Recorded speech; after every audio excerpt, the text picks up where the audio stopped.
నమస్కారం, welcome to JP news. Venkatagiri MLA Kurugondla Ramakrishna స్థానిక తెలుగుగంగ అతిథి గృహంలో శనివారం ఉదయం ముఖ్యమంత్రి సహాయ నిధి సీఎంఆర్ఎఫ్ చెక్కులను లబ్ధిదారులకు అందజేశారు. నియోజకవర్గంలోని డక్కిలి, బాలయపల్లి, రాపూరు, కలువాయి, సైదాపురం, వెంకటగిరి రూరల్ మండలాలకు చెందిన 32 మంది అనారోగ్యంతో ఇబ్బందులు పడుతున్న కుటుంబాలకు మొత్తం 26,19,000 రూపాయలు విలువైన చెక్కులను పంపిణీ చేసి ఊరటనిచ్చారు. ఈ సందర్భంగా ఎమ్మెల్యే రామకృష్ణ మాట్లాడుతూ పేదవాడికి అండగా నిలబడటమే తమ ప్రభుత్వ ధ్యేయమని పేర్కొన్నారు. ముఖ్యమంత్రి సహాయ నిధి ద్వారా నేరుగా లబ్ధిదారుల గడపకే సంక్షేమ ఫలాలు చేరుతున్నాయని అన్నారు. తీవ్ర అనారోగ్య సమస్యలతో ఆర్థికంగా ఇబ్బందులు పడుతున్న కుటుంబాలకు ఈ సహాయం ఉపశమనంగా మారుతుందని చెప్పారు. ఈ సందర్భంగా మీడియాతో మాట్లాడిన ఆయన వైసీపీ ప్రభుత్వంపై ఘాటైన వ్యాఖ్యలు చేశారు. గత వైసీపీ పాలనలో జే బ్రాండ్ మద్యం కారణంగా వేలాది మంది ప్రజలు అనారోగ్యానికి గురై అనేక మంది ప్రాణాలు కోల్పోయారని ఆరోపించారు. 5 ఏళ్ల వైసీపీ పాలనలో ముఖ్యమంత్రి సహాయ నిధి ద్వారా ఒక్కరికి కూడా ₹1 అందించలేదని విమర్శించారు. ప్రస్తుతం తమ ప్రభుత్వం పారదర్శకంగా, వేగవంతంగా సహాయ నిధి చెక్కులను అందజేస్తూ పేదల పక్షాన నిలుస్తోందని స్పష్టం చేశారు. తిరుమల లడ్డు కల్తీ వ్యవహారం గురించి మాట్లాడుతూ వైసీపీ నాయకులు హెరిటేజ్ అంశాన్ని ప్రస్తావించడం రాజకీయ ఉద్దేశంతోనని ఆరోపించారు. ప్రజల విశ్వాసాలను దెబ్బతీయడమే వారి లక్ష్యమని వ్యాఖ్యానించారు. ఈ కార్యక్రమంలో ఆయనతో పాటు డీసీఎంఎస్ చైర్మన్ గంగోడి నాగేశ్వరరావు, మండల అధ్యక్షురాలు తమ్మిరెడ్డి తనుజా శివారెడ్డి, పార్టీ రూరల్ అధ్యక్షుడు పప్పు చంద్రమౌళి రెడ్డి, ఇతర మండలాల నాయకులు, స్థానిక ప్రజాప్రతినిధులు, కార్యకర్తలు పాల్గొన్నారు. ఈ సందర్భంగా లబ్ధిదారులు ఎమ్మెల్యేకు కృతజ్ఞతలు తెలిపారు.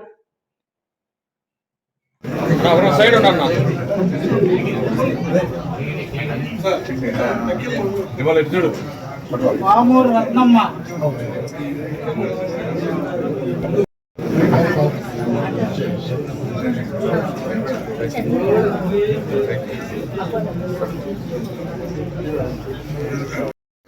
రాపూర్ నెక్స్ట్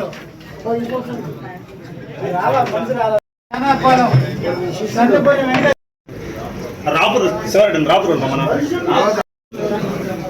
రాపూరాడు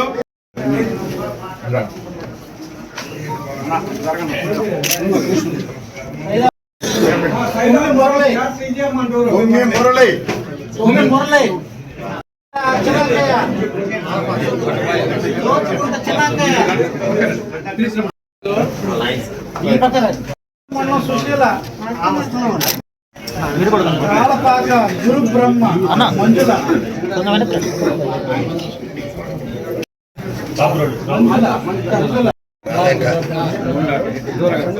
జడపల్లి అపర్ణ మాలపల్లి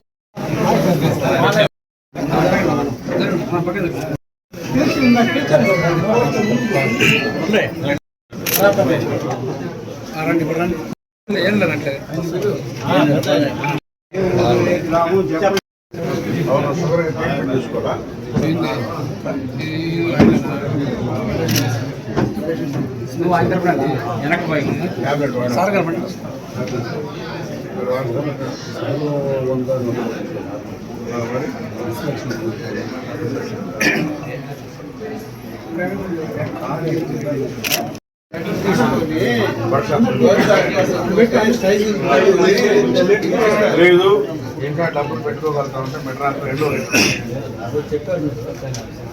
రెండు దగ్గర ఇస్తారండి. తిరుపతిలో లేకపోతే ఇక్కడ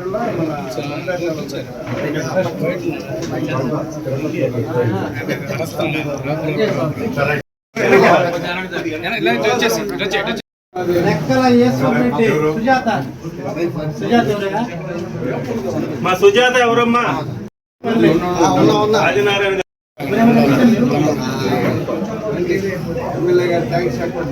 గుమ్మ పుల్లయ్య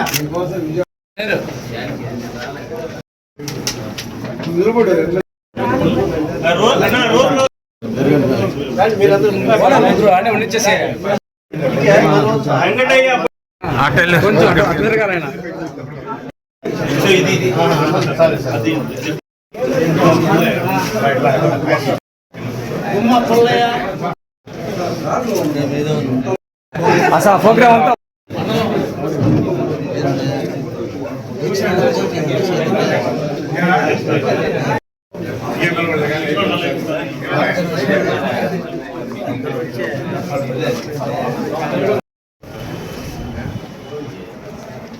ఏ విధంగా పరిపాలించారో ప్రతి ఒక్కరికి కల్తీ, మద్యం కల్తీ, జే బ్రాండ్. ఆ మద్యం తాగినటువంటి వాళ్ళు ఈ రోజు హాస్పిటల్ పాలైపోయి చాలా మంది చనిపోయారు. ఇది రాష్ట్ర ప్రజలందరూ కూడా తెలుసు. ఈ రోజు అలాంటి పరిస్థితులు లేవు. ఏవైతే కంపెనీలు ఉన్నాయో స్వచ్ఛమైనటువంటి మందు అమ్ముతున్నారో, ఎలాంటి జబ్బులు లేవు. గత ప్రభుత్వంలో చేసినటువంటి పాపాలు ఆయన స్వార్థం కోసం ఆయన తాడేపల్లి ఇంటికి చేరే విధంగా ఆ జేబ్రాన్లు అమ్మించి కొన్ని వేల కోట్లు సంపాదించాడు. అట్లాంటి ఉద్దేశాలు మా ముఖ్యమంత్రికి లేవు. దాన్ని కప్పిపుచ్చుకునే దానికోసం ఏదేదో మాట్లాడుతున్నారు. అదే విధంగా లడ్డు కల్తీ స్పష్టంగా చెప్పారు. ఇది అసలు సిసలైన నెయ్యి కాదు, ఫలాందని చెప్పలా, కల్తీ ఉంది అని కూడా ఇచ్చారు, రిపోర్ట్ ఇచ్చారు. మరి దాన్ని కప్పుచ్చడానికి కోసం వాళ్ళ హెరిటేజ్ తీసుకొచ్చారు. హెరిటేజ్ లో ఎలాంటి అవకాశం లేవు. ఇన్ని సంవత్సరాల నుంచి జరుగుతా ఉంది. ఎక్కడ కూడా ఒక చిన్న రిమార్క్ లేదు, చేయాల్సిన అవసరం కూడా లేదు. మన ముఖ్యమంత్రి స్పష్టంగా చెప్తా ఉంటాడు, తప్పు చేయాల్సిన అవసరం లేదు. అందుకని ఆయన దాని గురించి కూడా పట్టించుకోరు. అది ఎప్పటి నుంచో చేసుకుంటున్నారు. దాన్ని చూసుకునే వాళ్ళు మేనేజర్లు కూడా ఉన్నారు, అది వాళ్లే చూసుకుంటారు. ఈ రోజుకి హెరిటేజ్ మీద ఎలాంటి రిమార్కులు లేవు. ఇవి ఈ లడ్డుల గురించి చెప్పినప్పుడు దాన్ని కావాలని చెప్పేసి హెరిటేజ్ లో కలిసి చెప్తారు. ప్రజలు చెప్పాలి, ప్రజల వైపు నుంచి రావాలి. దీని ప్రజల నుంచి వచ్చింది. అయ్యా ఆ రోజు టేస్ట్ వేరు, ఈ రోజు లడ్డు బ్రహ్మాండంగా ఉంది అని చెప్పి చెప్తా ఉన్నారు. దాన్ని మీరు తెలుసుకోండి. మరి చాలా మంది కూడా దాని మీద ఉన్నారు, ఎంక్వైరీ చేస్తున్నారు. ఆ చేసేవాళ్ళు కూడా క్లియర్ గా చెప్తున్నారు. కాబట్టి మీరు తప్పు చేసి దొంగే దొంగనట్టుంది, కానీ ఇది మంచి పద్ధతి కాదు. జగన్మోహన్ రెడ్డి పరిపాలనలో ఏ విధంగా రాష్ట్రం ఉండింది, ఈ రోజు రాష్ట్ర ప్రజలు ఏ విధంగా ఉన్నారు, ఈ విధంగా ఈ రోజు పేదవాళ్ళకి ఆరోగ్యం బాగాలేకపోతే ఎక్కడెక్కడ హాస్పిటల్లో చూపించుకొని అప్పులు పాలైతే ఈ రోజు మన ముఖ్యమంత్రి ప్రతి ఒక్క పేదవాడికి ముఖ్యమంత్రి నిధి నుంచి మరి లక్షలుగా ఇస్తా ఉన్నాం. ఇప్పుడు కూడా చూశారు, 41 చెక్కు ఈ రోజు 37-38 లక్షలు ఈ రోజు ఇచ్చాం. మళ్ళా 10 రోజుల తర్వాత కూడా ఇవ్వబోతున్నాం. ఈ విధంగా పేదవాడిని దృష్టిలో పెట్టుకొని ప్రతి నియోజకవర్గానికి ఆయన నిధి నుంచి సహాయం చేస్తున్నారంటే, గతంలో జగన్మోహన్ రెడ్డి ఏ గ్రామంలో ఎంత ఇచ్చాడు, ఏ ఎమ్మెల్యేకి ఇచ్చాడు ఒకసారి చెప్పాలి. ఒక వేదిక మీదకి వస్తే మాట్లాడతాం. వాళ్ళు ఏదో మీడియాలతో మాట్లాడి దానుకోవడం కాదు, ఏదో పిచ్చి పిచ్చిగా మాట్లాడేసేసి జగన్మోహన్ రెడ్డిని కవర్ చేయాలంటే అది ప్రజలకు కూడా తెలుసు. ఏ విధంగా అన్నింటిలో కల్తీ జరిగింది, ఏ విధంగా అవకతవకలు జరిగాయి. మరి ఆయన అన్ని వేల కోట్లు 100 కోట్లు ఆయన అప్పు చేశాడు. ఎక్కడైనా రోడ్లు వేసాడా, డెవలప్మెంట్ ఉండిందా, ప్రజలు చూశారు. మరి అంత అప్పు పెట్టిపోయాడు. మరి డెవలప్మెంట్ ఉంటే అరే పలానా దగ్గర రోడ్డు వేసాడు చేశాడు అనుకోవాలా. ఎక్కడ అక్కడ మట్టేసిన దాఖలాలు కూడా లేవు. ఈ రోజు ఎక్కడ చూసినా అంత గుంటలు మయమైపోయినాయి. ఈ రోజు గూడూరు నుంచి చూస్తే వెంకటగిరి వచ్చేదానికి కూడా ప్రజలు రాలేక వేరే రూట్లంతా వస్తా ఉన్నారు. వస్తే ఆ బండి చేరుతుందా అని కూడా లేదు, అంతంత గుంటలు ఉన్నాయి. అలాంటి రోడ్లు ఇప్పుడు మళ్ళా సరి చేయాలంటే మన దగ్గర రాష్ట్రంలో డబ్బులు లేకపోయినా మన ముఖ్యమంత్రి కష్టపడి కేంద్రం నుంచి కేంద్ర సహాయ సహకారాలు తీసుకొని అన్ని రోడ్లు వేయాలనే ప్లాన్తో ఉన్నాం. మరి గతంలో చేసి ఉండొచ్చు కదా ఈ రోడ్లు. ఆ రోజు పడ్డ గుంటలే ఇవి. ఆ రోజు ఎందుకు రోడ్లు చేయలేదు? ఎక్కడ ఒక రోడ్డు చేయలేదు. ఇటు ఈ రోడ్డు కానీ అటు సైదాపురం పోతే సైదాపురం నుంచి పొదలకూరు రోడ్డు జాగిపూడికి ఆడ కూడా ప్రజలు పోలేకపోతా ఉన్నారు. ఇవన్నీ కూడా ఈ రోజు ఇంత కష్టకాలంలో ముఖ్యమంత్రి నిధులు ఇచ్చి చేయించే కార్యక్రమం ఉన్నారు. ఎందుకైనా అనుభవం కావాలి.